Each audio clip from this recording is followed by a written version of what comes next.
Okay, we're live. I think, I hope, and pray that we're live.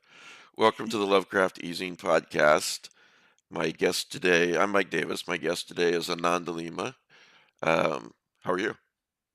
Great, great. Thank you so much for having me. It's You great know, to be thank here. you. So we were talking a couple of minutes ago before the broadcast, and I said, you know what, I should be asking you these questions on air anyway, because they're fun Perfect. questions. Um, What, okay, so you're in I'll just continue our conversation. You're in Boston right now. Uh, That's right. where do you usually live at the moment? So I live in Chicago, Oh, which okay. I love Chicago. It's so nice. But I I used to, I do too. yeah. Actually, it's my favorite big city in the Oh, United yeah, States. Yeah, yeah. Oh, that's cool. yeah, Yeah, I think it's such a great big city. yeah. Yes, and it has the good things and then some easier and more nature, all that stuff. But yeah. So then I am in Boston now. I caught the train very early this morning because I have a book event tonight here, and I had one in New York area in New Jersey last night. So waking up really And you're early. doing this now. Yeah, yeah. This is perfect though. It's in the middle of the day. It's really good. Thank you. No problem. And I just got it. Yeah, Yeah, I was just thinking, my son was walking out of my office when I went live here because yeah. I caught the eye roll that his old father still doesn't have the tech down yet. Do you have kids? I do. I have one 12-year-old. Okay. He's in the cusp of like very, very sweet and then maybe eye rolly, in between. He's Yeah, about to turn 22, so he's always been a sweet kid, but nice. he sort of went back into he's out of all those hormones now, from being a Right. teenager. You're So, on the other side. yeah, yeah, yeah, okay, so I'm proof that you'll make it for the next 10 years. Nice. Yeah. Do you, I'll remember that. Yeah, well, this is maybe off topic, but do you think do you think it's easier to raise a girl or a boy? Because I have I one boy and that's it also. That's it. Yeah, I have one. I don't I think there's a lot of uh the personality variety. Like I feel like my boy he's very, very sweet and very chill. And it's just his personality is like that. Hmm. I feel like the big difference that I imagine is one and more because I'm like one is good for me. But people who have more, I'm like, I don't know how you do it. Yeah, I Especially if agree. they're little. Yeah. Yeah. Yeah. Yeah. So you're in Boston. I love Chicago and Mhm. Illinois because I'm from Iowa and my wife is from Illinois. Oh, So oh, yeah, I grew up cool. in Des Moines. Oh, So awesome. yeah, that Midwest. Yeah. I Uh, love it. I yeah. love the Midwest. Yeah. Well, that's good. So we can continue since you're like Chicago. No. Yeah. So what tell me about your book. Okay, you wrote a book called Craft: Stories I Wrote for the Devil, for those of That's you who are watching now and later. Um what what cities do they have you touring in? And it sounds like a really fast book tour. Yes, yes, it's very condensed. So I'm going to a lot of cities. So I'm doing like a bunch in the East Coast, so like New York, Montclair, New Jersey, Boston, DC, Philadelphia, Pittsburgh, and then I'm gonna go into Midwest, like Iowa City, Chicago, of course. And then I'm gonna do a couple of cities in the West Coast, and I'm gonna do Nashville too because I have friends there, and I go to Swanee, the writers' conference there, Hmm. so that was added too. That's a lot of but is that which brings up you and I saw online where you had talked to someone about the differences between um, your is this your second book? Am I seeing that correctly? Yeah. Yeah, So it's my first fiction, but my second book. Yeah. right. So and Yeah. also the differences, not just in that, but also the differences between a small press, which you Yes. said was a wonderful small press, Yes. but the Yeah. differences between what you do for that and what you do for the large press and for Macmillan in this case. Um, Right. I have a lot of writers who watch and listen to the show as well. We could talk about those differences for a minute. Yeah. So it's been so interesting as well as everything, just to see, my small press that I published my first book, Motherland, just Black Lawrence Press. It's poetry. So poetry, Right. almost everybody. There's some exceptions, but almost everybody is with a small press. Um, but they are a small press, but they're very very organized and very resourceful. Which I think kind of the ones that stay have to be. Um, Yes. but they don't have as many resources. Like Macmillan has like departments of people and a gigantic team for Right. for each book. It's just such a different ball game, and they also have, because they have uh, people who are specialized, right? They have their process is like sort of ironed down. Every book they have their contacts and they sort of plug in the machine. It's Yeah. very very fun to watch. Um, Because with a small and press, then they have to be good at a lot of things. The, You know. yeah, so a small press, you have very, very dedicated and passionate people, because otherwise they would not do this job. It's like a thankless job. They only do it because of the love of it. And they're very passionate, but it's usually one person doing a lot of different roles. And also, they just don't have as many people and as much reach. On the other hand, a person working at Macmillan, they will have several books they're working on. So they work, you have a big team, but they all have a lot of books, you Right. know? Uh, so, so whereas for the small press is like, your book is one of very few, and that is what they're focused on, Right. so it's different. And also the small press just has very little money to help out with, and they make very little money off your book as well. uh, so it's kind of different, but I think the small press is so essential, because there's so much great work that would never get published to the big publisher, because it's not going to sell the numbers That's so true. to Yeah. stay in a corporation, so it's kind of a labor of love, but it's so important, because a lot of people, they are wonderful writers who only publish small press because of the type of book they write, and I'm so grateful that that exists. Yeah.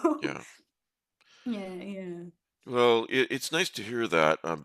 Because I do think some people think of a small press versus, the big five and places like Macmillan, which seem to be doing a wonderful job with your book. That's why we're talking, as a matter of fact. But um, that it's not something that you graduate from. That they both Mhm. have their place and they both are valuable in their way. Exactly. I don't feel like it's like a stepping stone or anything like that. I feel like they are suited for different types of things. Sometimes there's books that could go either way. I thought this book could go either way, before. I was like, for this book actually, I thought, no, this is gonna be a small press book because it's very weird. Uh, so I was thinking in my head, okay, one day I'll write a more commercial a novel, as in like less weird.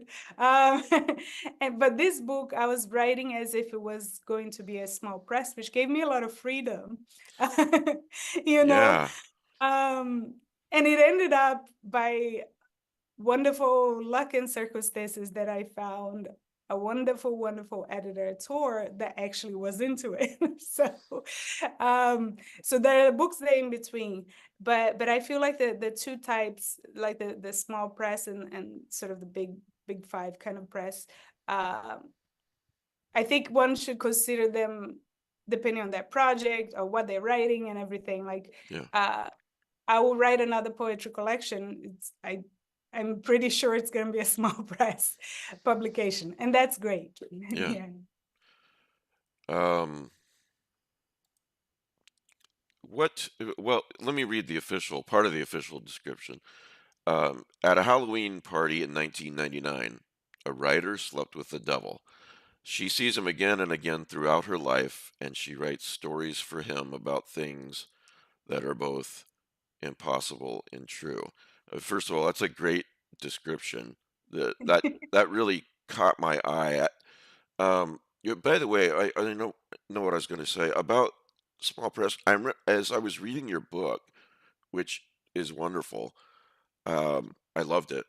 But as I'm reading it, I was thinking, man, there's an editor or somebody who really saw the potential of getting this out to a wider audience, you know, because it's Yeah. not your standard commercialized, know what you're getting type of book. Yes. It's a Oh, thank surprise, which surprises in reading fiction are great. uh, thank you so much. Exactly. So, it surprised me too, because, coming from a small press world, and, I have a very, very wide tastes. Right. I love a good, like, very, that everybody loves kind of fiction that you get lost in, and etc. That's very fun to read. But I Sure. was like, okay, this is not it. This is like a very strange book. So I I was so surprised and delighted, and the way you described it is very right. Is this one editor, and she, Ellie Fisher is her name, and she saw the book, and the description you read, it's the Tor people, because I don't know how to describe it that way, but they did such a beautiful job going, okay, here's how we explain it, Right. um and she really did see it, because I feel like, uh working with her, she got it, like Yeah. the little things. She'll go like, oh, I see this, and I'm like, yes. um so it's exactly as you said. It's a very unusual choice, and I'm very happy they made it. No, Yeah. yeah, I enjoy those types of books as well. I like to read the latest Jack Reacher book or whatnot. But at the same time, I love reading fiction that is a surprise. And so, who Giselle, I think, um, Yes, yeah, yes. she emailed me, and I get a lot of emails, so it sort of fell through the cracks because a lot of people are like emailing me about a book, and then she emailed me again, and then I looked at the description that a Halloween party in 1999, and I'm like, that is so cool. I have to read this. I have to talk to her. So, Oh, what was the genesis for this book? Is it a novel or is it a collection? When I was reading it, I sort of thought about Ray Bradbury's Martian Chronicles and right, right. how that's a collection of short stories that's almost a novel as well.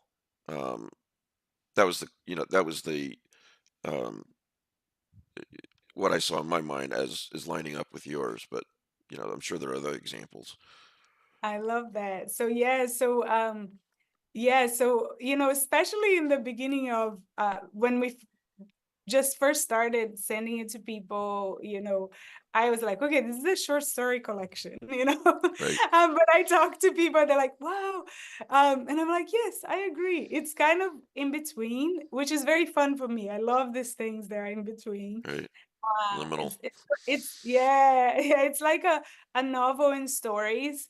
Um, but I feel like novel in stories, there's many different ways that people do something that is kind of a short story collection, but inching towards the novel. Sometimes they do it just by having separate stories that are connected. But this is weird, like different a little bit, because it's through the frame Yeah, as well. So that's true. Yeah, yeah, yeah. So it's something in between, which I really like. Um, when I was writing the frame, I worked. a lot on trying not to let the frame take over so that it became a novel. Because I'm like, no, a novel is going to be like a more regular novel Right. would be not what I'm trying to do here. So I had to play a lot with the frame, not to give, because if you give a little bit more, people want more. Like, so I had to make it the right texture where the frame is working, but it's not taking over the whole thing. Yeah, Yes. but I would imagine that you have to resist that temptation to make it more Right. commercialized. Right. You know, Exactly. the other, excuse me, the other example I thought of when reading the book was a book called Boy's Life by Robert McCammon. Oh, I And should. yeah, it's basically about a 12-year-old boy in 1964, I think. And there's this framing device that happens at the beginning where he goes on his dad's milk route with him and they see a guy who's been murdered submerged in the lake. I mean, the details don't matter. But I thought, as I thought about your book, you could take a lot of these stories, if not all of them, and just read them separately and never know that they're part of a larger collection if you wanted, which is true of Boy's Life as well, and it's true of the Martian Chronicles. So Nice. I have to read that one now. I really want to. yeah, no, it's wonderful. It's probably in my top 10 books of all time. But so so you initially saw this as a short story collection? Was it once you got it to tour that they had this thought of the framing device, or was that your framing device?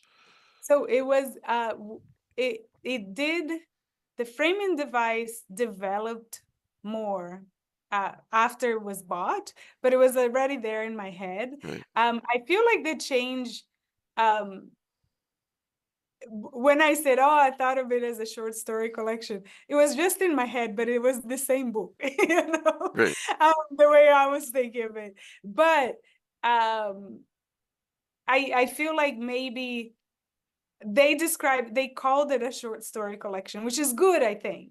So that people are not so then you get the right kind of reader. I think it right, would make it harder, right? right. Um, so, but the frame came through I think very early, like ages ago, in a very different project. I had a novel that I was working that was a very um straightforward novel, Hmm. and I was workshopping it, like I was doing an MFA, and I came in with this novel. It's the novel that got me into the program. So people liked it okay, but I was very not happy. I was kind of a little bit bored with it, And I remember having this thought way back. Oh, I think the only way to salvage this novel is to put it in another novel where somebody comments on it, That's so Um, cool. I thought that is the only way that it's gonna be fun. And I totally forgot about that idea. So shelved the novel, said, no, I'm gonna write these fun stories. And then later on, the same idea came from this different book, which was great. It was a great, and I did not realize that until I started giving interviews. I was like, oh yeah, I had that idea back in the day.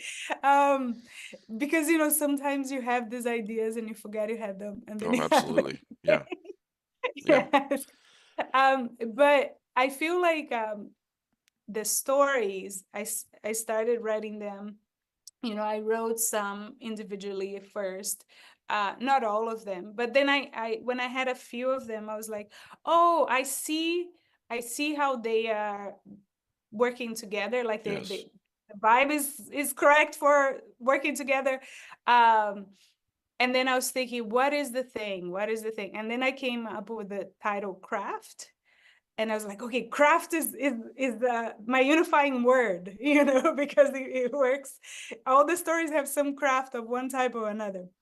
Um, so then I was really playing with the meta, and then from there, I think the natural thing was like, whoa, let's go out of the stories, Yeah. And it's fun because some stories have a writer writing about a writer, and then you have these other layers. So it was really fun. And that's where the editor, the amazing editor match really matters, because she was on board and she likes this kind of thing too. So she was the kind of reader that I would want to have.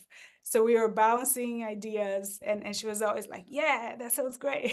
You know, so that worked out. Mm-mm-mm. So, I would imagine, correct me if I'm wrong, but I would imagine when you're working on the short stories before you got to the framing and so forth, you weren't really thinking to yourself, "Oh, I'm writing a horror collection," or anything like that. Um, That's right. You know, so I'm a very scared person. I cannot, like, for example, horror movies, forget it. I cannot watch. And it's like, it's so bad that, like, I remember once way long ago, I went to the movies with friends, and they didn't tell me, like, nobody knew what the movie was. We just kind of walked in, and it was like a somewhat scary movie. And it was like a whole month I had to have my lights on, you know? Which is terrible. But so I wrote the story and it was sold, it was done. Um, and then they said, here is our page, like the listing, what it's gonna look like. And then I see horror and I loved it. I was so like I was delighted because I was like, everybody's gonna laugh so much, like my friends, because I'm so scared, you know. I would Um, imagine, yes, the it people who was know it you was well. really fun. And I was very excited. And then I joined, I straight away I was like, okay, I gotta join the Horror Writers Association. This is gonna be so fun. And I did.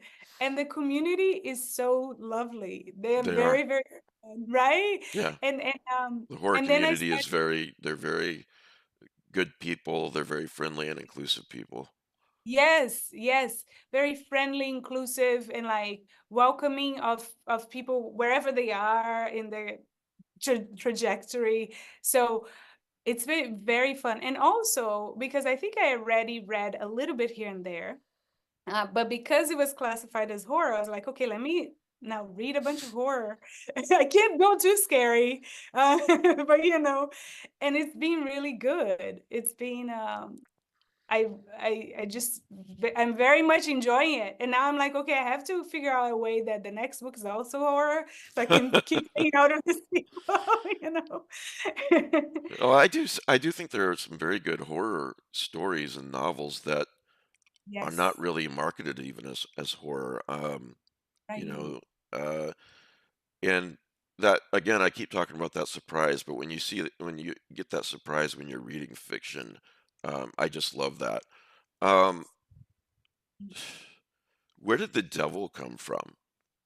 You know, Yeah. when did you first think him up?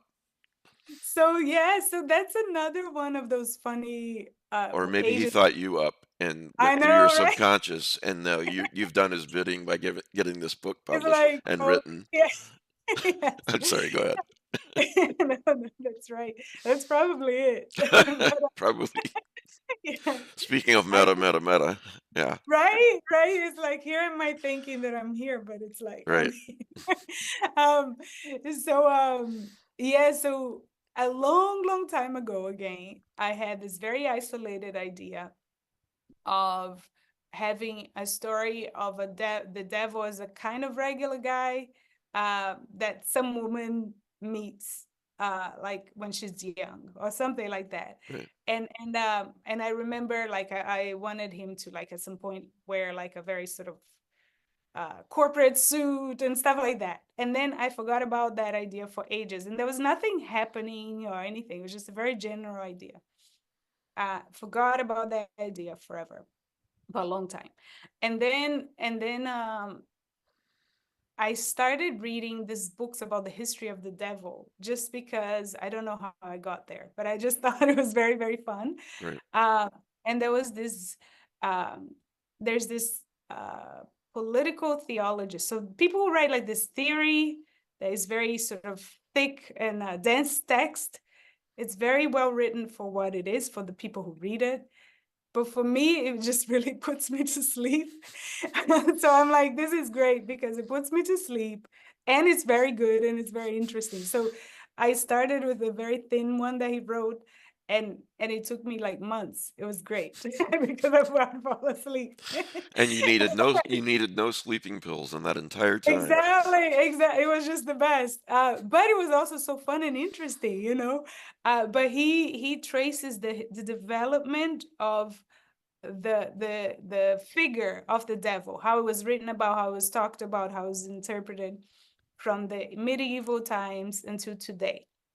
Um, so that was so interesting and like fascinating, and you it was just very, very fun to read. Um, and that gave me a lot of, I don't know, energy to write about the devil. I really wanted to, and I was excited to, Right, but I realized that the stuff that I was reading, he had already written it, you know, so I didn't need to put all that information and history in there. That was for him to do. Um, so I wrote my own devil, like however he came to me, instead of trying to match what I was reading. So the reading was more just to sort of inspire and get me going. right. Yeah, yeah, yeah. Um,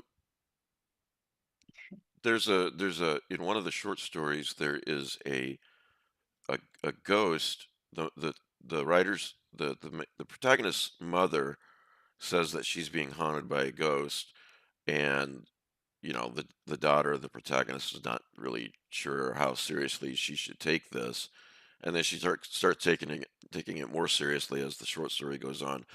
But it's such a unique ghost because it's a ghost of the protagonist herself from the future. So yeah, so where did that come from? 'Cause I think there I better not say the name of the book because it's kind of a spoiler, but I've only seen that done a couple of times, and I've always thought it was so original and so cool when I've seen it in fiction that um, a ghost, but not necessarily a ghost from now, or not necessarily a ghost of someone who's dead. You know. I love that. So I would love to either now or later get the names of those books so that I can read it. Maybe like make a little list like All that right, goes I to can do that. yes. But at some point I had this I think I was talking to some friends and they were talking about future um and they were poets. Um so they were talking about like future in that poetry or something. Um, and then I thought, oh, I want to write about a ghost from the future. And I just thought that. I didn't know it was going to be the same person or a person who's alive or anything like that. Um, and I think it was only when I started a lot of ideas actually that I have. I have this one idea and I have it floating around and I don't know where it's going to come out in which story. So I start writing some story and then there comes out that thing that I had Yeah, shelved here. Right. So when I started writing about the ghost story, which is the writer of the story is writing a ghost story. Hall of um, Mirrors there. exactly. So when I started writing that, that is when somehow that idea that I had, I want to write a ghost from the future came through. And it was only through writing the story that it became the actual person who was who was indirectly interacting through with this ghost through the mother, right? Like Right. yeah, in the same story at least. So yeah, so I had a very vague idea and it only materialized once I started writing and then it came out like that. Um, Yeah. how close are you to the writer of that book? Are you writing a fictionalized version of yourself, as what I assumed, but Yeah, so yeah, so there's a couple of things. I think a lot of experiences and things are very similar, and on purpose. I put like, she's a Brazilian woman with curly hair. Like I put all these things, and then I have like Amanda, and the writer. So I I love reading autofiction because of the meta thing. Not everybody likes it, but I really like it. I love when writers like put their own name as the fictional character and call it fiction. yeah. So I really enjoy that. But for a long time, I was like, okay, I want to do that, but I want to do it a little bit fake, which is why, like, I wanted, like, the devil was perfect for this. Like, I want something that really teases you in that direction, but also it's obviously fake. So it's it's like, uh, these two things are butting heads against each other in a fun way. So I took from my life very freely, but the more superficial things are the ones that I really wanted to put it there to provoke that reading. So, the closeness, I know, physical or some possible names. So I was really wanting that. So I love that is that is how it's being read, Yeah. Uh, and then I would take it when it's interesting. I like when I felt it was interesting to me, I'll put stuff from life. But I wasn't trying to, like, be so true. Was only trying to seem true. Yeah. You know? Yeah, I think I uh, see what you mean. yeah, and it wasn't also that I was avoiding putting true things. It was more like, oh, I want this to work as if it was kind of auto fiction, but I don't really mind if it's true or not. Whatever works best, that's what's gonna make it there. Did did having excuse me, having the devil as a main character in the book, um, it seems to me that that would help with that. That now that you're writing about something that it is, we hope, probably not real, you're writing fiction, obviously, because you're writing about the devil. Did that give you more freedom with that? Yeah. Yes, I love that. That's exactly right. That's exactly, like, as well as being fun and all the other things and the figure being so cool. I really loved the presence of the devil allowing me to do this, and it's a wonderful teasing. It's like this real things, and then the devil. Another book that I love that does something like that, but in a different scale, is a brief history of seven killings, Hmm. by Marlon James. So he has the 70s and the CIA in Jamaica, right? And it's a very well researched novel. It has a lot of facts that happen in the novel that are sort of similar to things that happen in real life, from historical record and news and stuff. But then he puts a ghost there, you know. And then if people, I'm not, that is just my reading of it. I don't know what was in his mind, but the Yeah. effect to me is like, okay, if people start nitpicking, saying, no, this person never did this, or that wasn't really whatever. He goes, what do you mean? It's fiction. There's a ghost there, you know. Right. Whereas also the other things really pull towards the truth, because the dates coincide with things. So I love that effect because he can then do whatever he wants and then go, what do you mean? Yeah. Yeah. And It's fiction. go both directions. Yeah. Don't Yeah, nitpick. It's a fictional book. exactly. So I really like that. And it has it has the things that I like about autofiction, and same with the historical book that I'm talking about. Um, but it also has this very fun tension of like, okay, but Right. Um, so, what kind of a devil, for those who haven't read it yet, and by the way, congratulations, the book came out yesterday. Oh Uh, we were yeah. originally going to talk on Sunday, 2 days before it came out, but we're talking on Wednesday, the day after it came out. So, congratulations. Thank you. I see you've already got some reviews on Amazon. That's great. Oh yeah. They Yeah, started. yeah, that's good. I'm sure I'm sure it's nerve-wracking, you know. Um, Yeah. I want to ask you about that, but before we get off of the devil, what kind of person, for those who haven't read it yet, what kind of version of the devil is this guy? And what parts did you throw in on top of what you read? You know, Right. So I feel like I ended up really enjoying hanging out with this guy. If I'm right. he's He was fun, misunderstood. right? He's misunderstood. That's right. And and I feel like in some of the stories out there, he can be charming sometimes, but not overly so, you know. Um, and he there's indications that he could be very well benevolent, but there's mystery there. It's like, Yes. what is he doing with this Yeah. other stuff? What are You you know? really up to, sir? Yes, exactly. So he remains mysterious. Um, but I feel like the real he's much nicer than some depictions out there. Yes. um, yes, and but the relationship with the writer feels very um true to me. Like they have a care for each other in a way.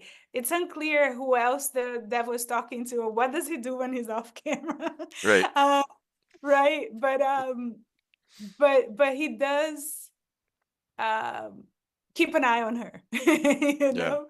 um and I feel like it's a nice longer term relationship, you know, as she moves through her life. It's also like a secret relation. It's not like everybody in her life is talking about it with her. It's a private thing. um but he's a fun one to hang out with, I think. Yeah, Yes. and Yeah. especially at the beginning, he's right off the bat, he's going to be funny. Yes. This is it was 1999, right? And Yeah, so I also have 2 years, one in the store. okay, I wanted to ask about that because I'm reading, I'm like thinking, wait a minute, I thought it was, you know, 81, yes. yes, but he's she meets him at a Halloween party, and I remember, so when she introduces him to her friends, um, she says something like, this is the devil, or this, and he says something about, no, my costume, I'm the devil, but my costume is the future, and Right. he's wearing some bad foundation and this horrible orange wig, you know, and I think it's the 1980, that's in the 1999 version. I don't remember for sure, but I was thinking, wow, is she talking about? Yeah, she is. That's so funny, you know. So, um, and it almost seems like to me that it does seem like to me, excuse me, that throughout the book he's sort of keeping an eye on her and watching out for her and almost nurturing her, you know. Right, right, exactly. Yes, yes, there's the nurture there. Yes. Yeah. Um, I did some highlighting in the book, which is a way for me to know again how much I'm enjoying a book because I highlight a lot on Kindle. Um, Here's a paragraph you wrote. She she says, I remembered reading that it took 10 years for a human skeleton to be completely replaced through cell renewal. I had American bones now. I thought I was the eater, but America had been eating me the whole time from within. First of all, it's beautifully put. And then secondly, can you talk about that in your own life? Because you're from Brazil, but you're living in America, obviously, like the protagonist. So, Right, right. It feels like you know, as the time goes by, you sort of become of the place, you right. know, and the place just is part of you as well. Um, which is great sometimes, but also it's hard when there's hostility and you're not you're, you know, you're given a hard time for being here. Yeah. So those things together um are very interesting. Like they're very they can be hard and but they're very good for writing too. Yeah. um yes, they give you that friction and difficulty, which I think it's what works best. You know, when you start writing Yeah. something. And then thank you for highlighting that passage. So there's a lot going on in my head in that passage. Yes, I'm uh, sure. Yeah. yeah, yeah, yeah.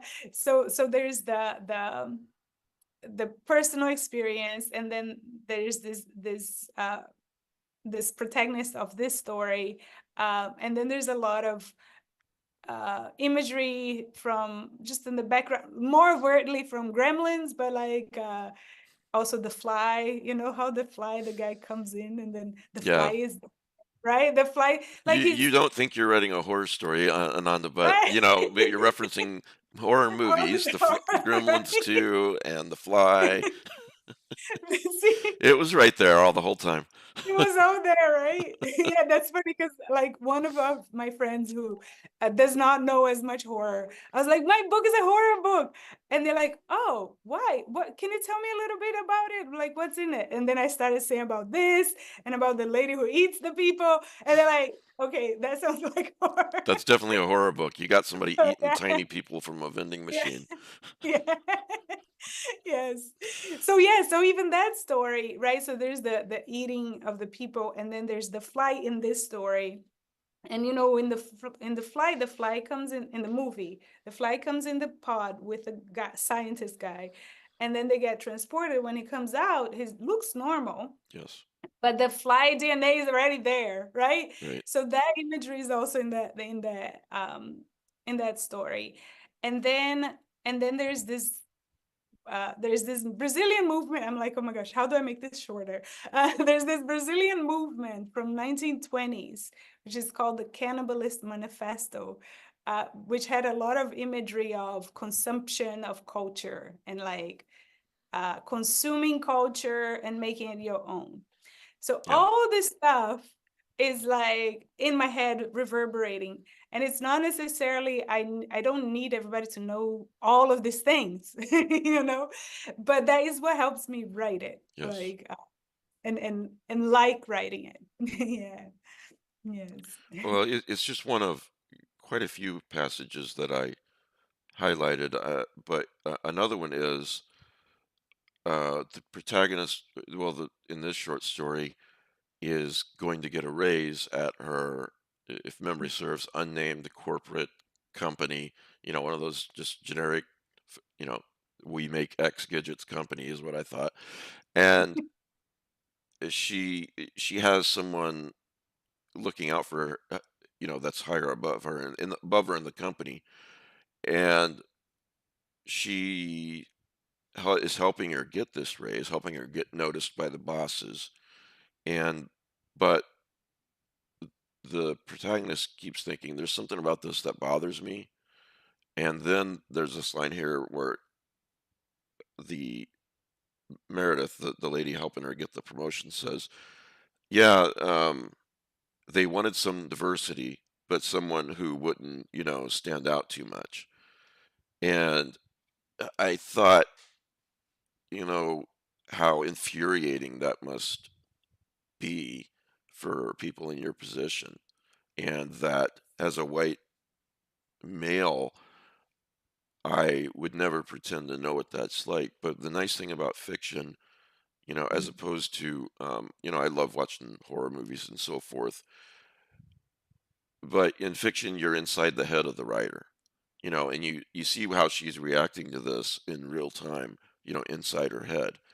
And I often think that, in a way, when you read, you're accessing these alternate realities, and they're all, if you look at I'm looking at one of my bookshelves over there, and each book has this universe in it, and there are all these worlds sitting between between the Yes. covers of these two books.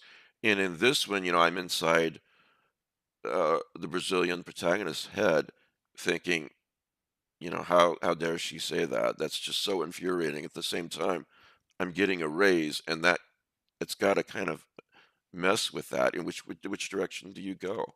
You know, which is Yes. something I've never had to deal with, and I've got other difficulties, but I will never have that difficulty, never have to make that choice. So I was wondering Right. if you'd talk about that a little bit. Yes. Oh my gosh, what a great excerpt that you highlighted. Yeah, it captures so much of that story. Oh, Uh, that right. yeah. Uh, and everything that you just said is it's very good for me to hear. I really appreciate it. Um, yeah, so it's a weird thing because it's infuriating, and also you feel very guilty, right? Like this character feels very guilty Yeah. because she is maybe gonna get promoted, at that moment. And then so it's a mixture of complicity, guilt, and being infuriated, which is very, very complicated. Um, Well, and and Meredith says to her, sorry for interrupting, but Meredith says yeah, to yeah, her, yeah. Don't get me wrong, you really worked hard for this, you deserve this, but here's why you're Also, getting it too. yeah, yeah, yeah, exactly. And so I feel like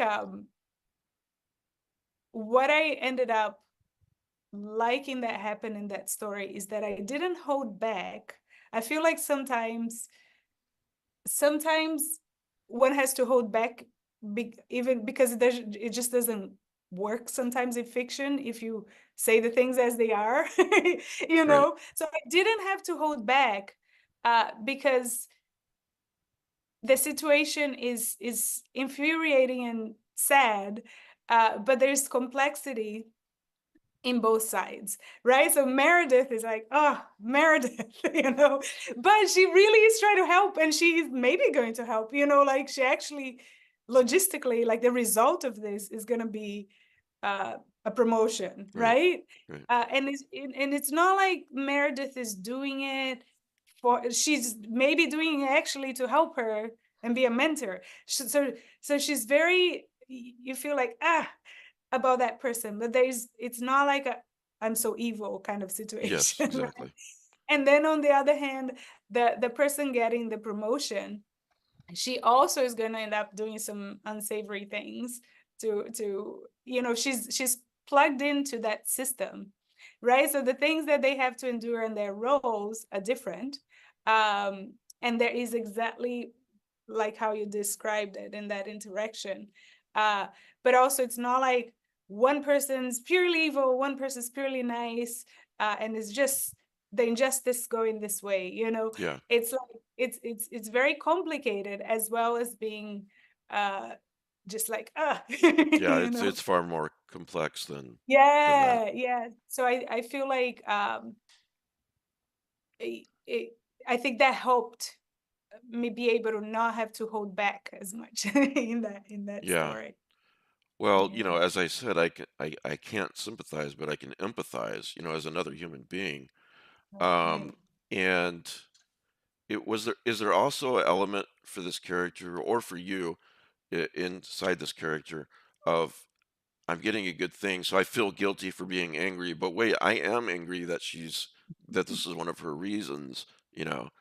Uh, Yes, yes. So um it's great because these things, like, you don't know that that's what you're gonna write when you start. yeah, Like, you have an idea, but and like all this stuff comes out, and you're like, yes, that is putting into words those things. yeah, Yes, because it's so complicated because you're grateful and angry and um, upset at yourself and the other person, you know, um, but also understanding.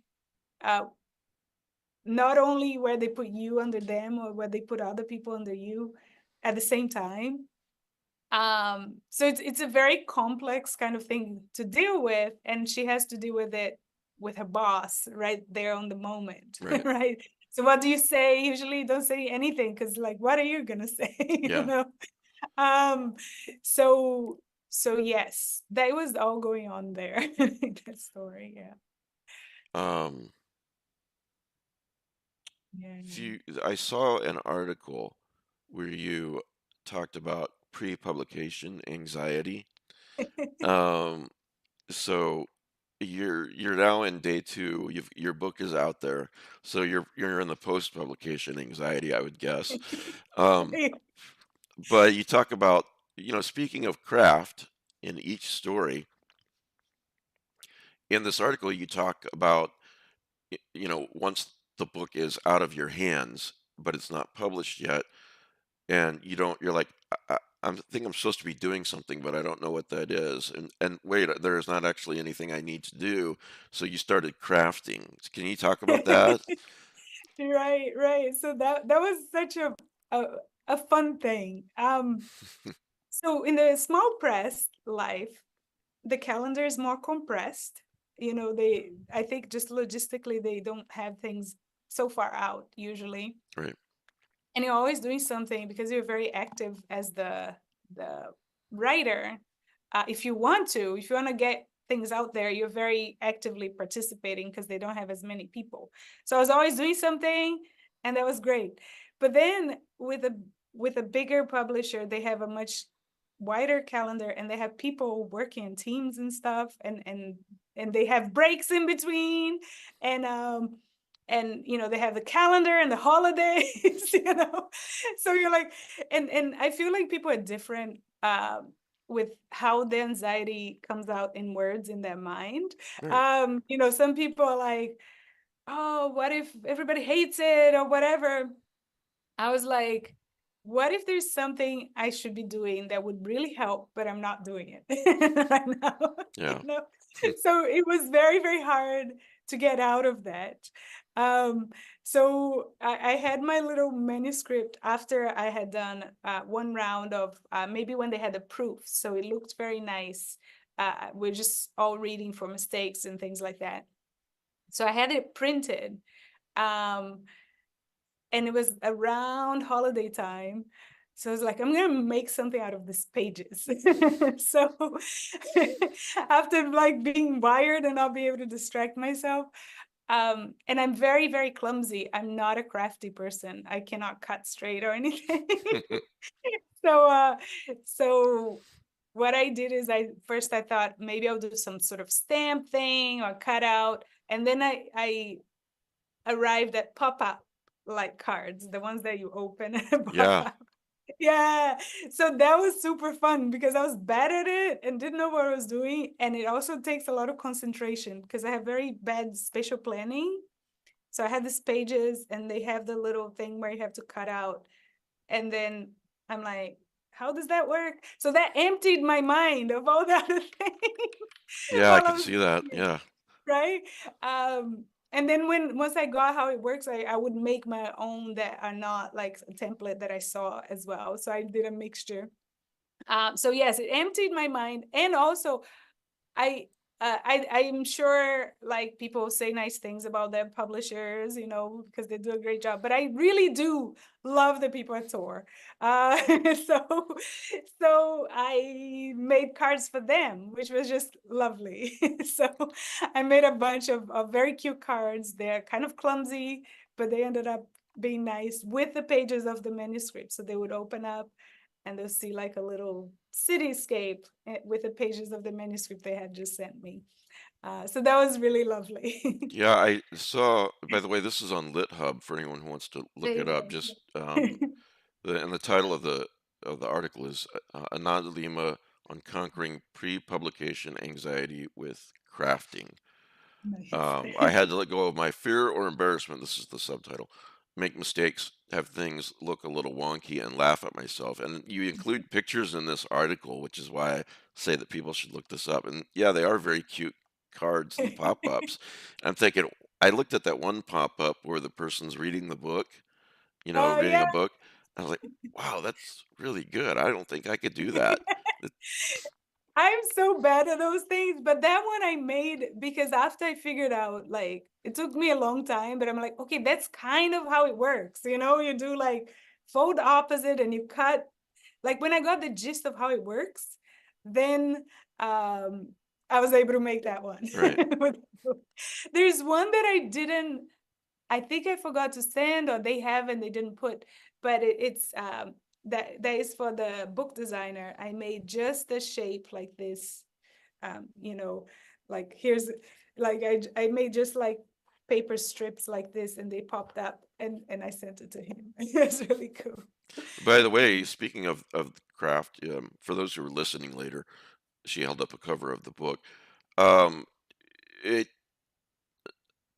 I didn't look up who designed the cover, but whoever did, I think they really, to me, they really seem to have in mind the uh, meta of it and the Hall of Mirrors type of it with the way that it keeps receding, like somebody's holding up the book in front of a mirror, basically, is what it looks like. Yes, yes, and you can see his name will be like right here at the jacket. So it's Okay, yes, Jamie Stafford Hill. okay. Uh, so, yes, it was. I was so happy when I saw that design, Well, and I had nothing to do with it, you know. yeah, I was going to ask that because if you had nothing to do with it and he just came up with it, then I mean, I thought more and more as I read the book, I wonder if when they presented the cover to her, if she thought, "Wow, he really got it," you know? Yeah, I loved it so much because the way they did it is first my editor just sent me like maybe four covers and said, what do you think of these, like vibe wise? And they were very nice. They were basically, it would be just like this inner cover here, like Hmm. very cool writing that looked very nice, but not like a lot of else going on. And I was like, I really like these. Like we have similar tastes for this book. I think they looked really nice. And I found a couple more that were similar idea, and they went away. And I was like, oh, great. I'll have like some text. It was going to look nice and like classy and good, you know? um, but then they came back with this. I was so happy because I could not, like, I had no idea this was coming. I could not have come up with this. And I was just so, so happy. And I felt immediately like, oh, this is part of the book. I don't want to have the book without this, you know? I imagine.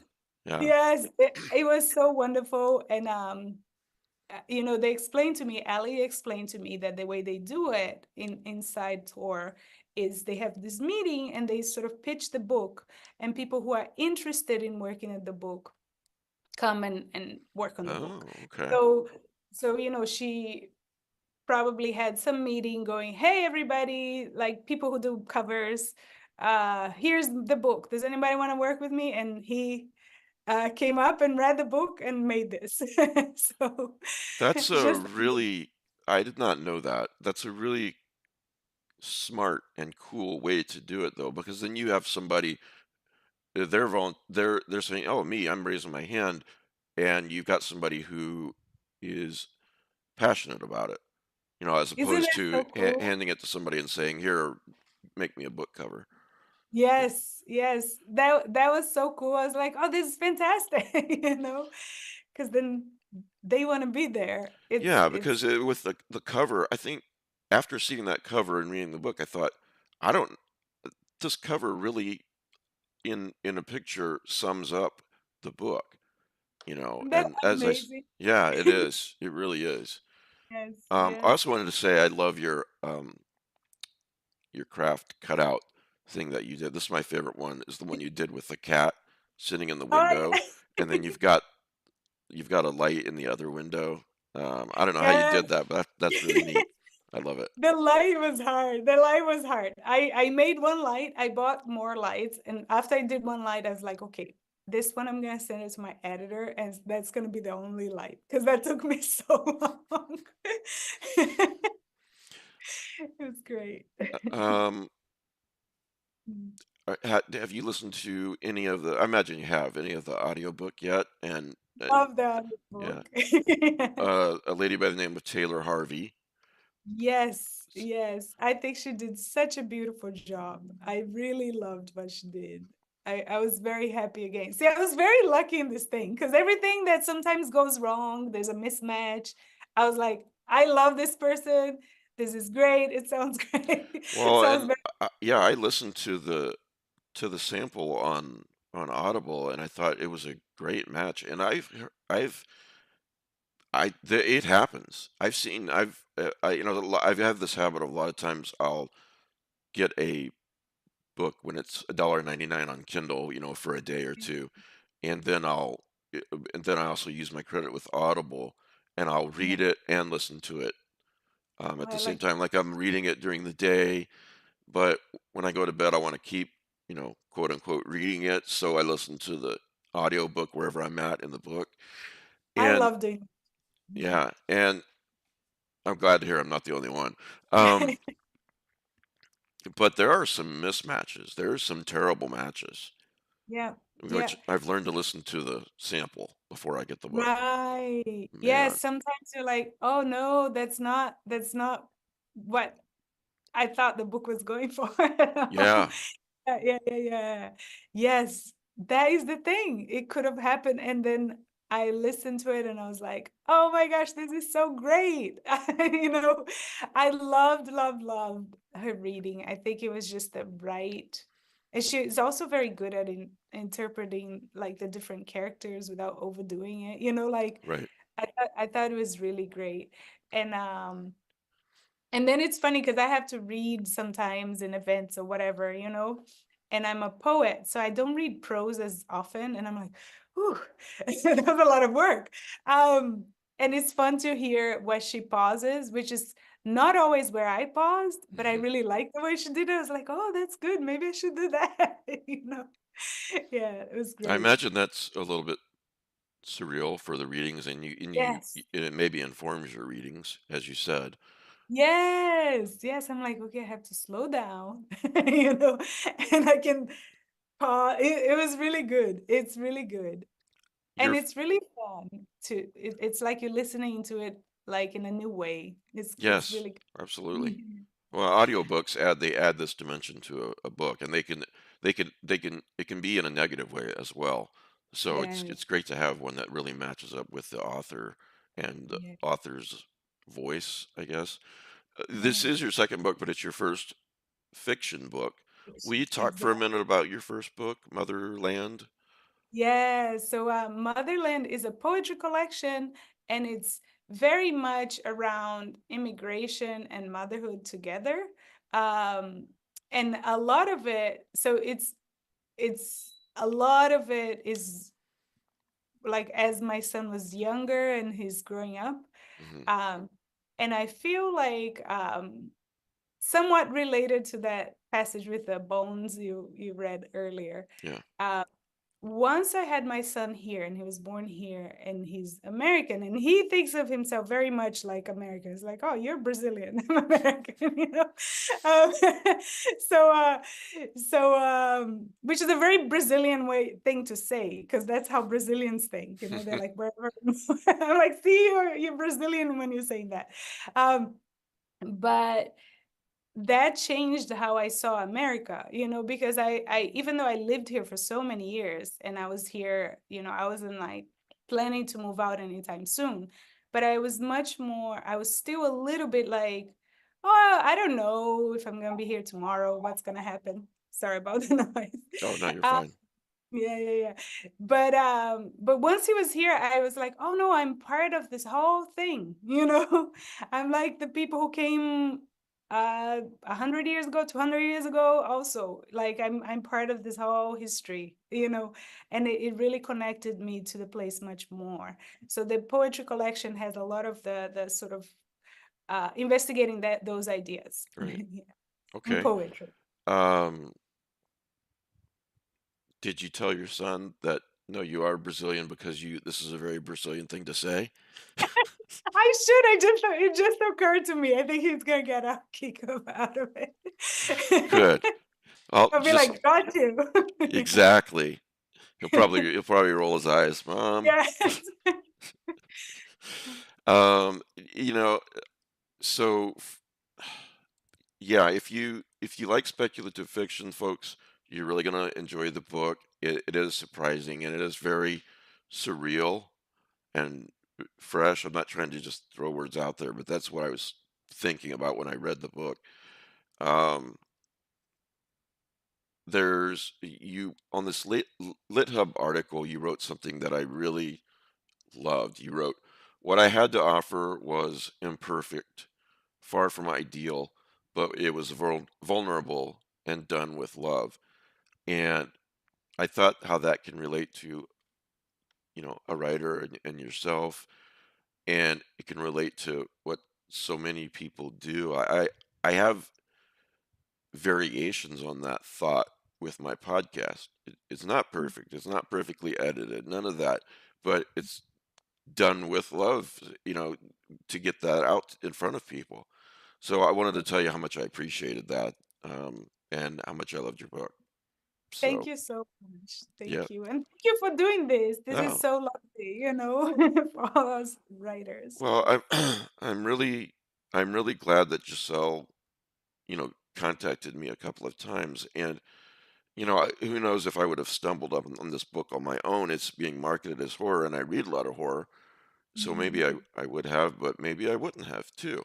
So I'm glad it was put in front of me. I very much enjoyed it, and I really enjoyed talking with you. So thank you. Oh, thank you so much. It's so, so lovely talking to you. So it's craft stories I wrote for the devil, and it really is really cool framework, framing device.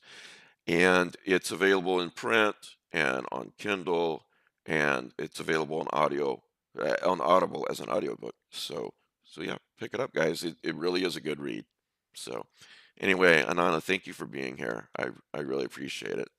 So Thank you. enjoy the rest of your book tour and the rest of Thank your day. So thank you. You too. Have a great rest of the day.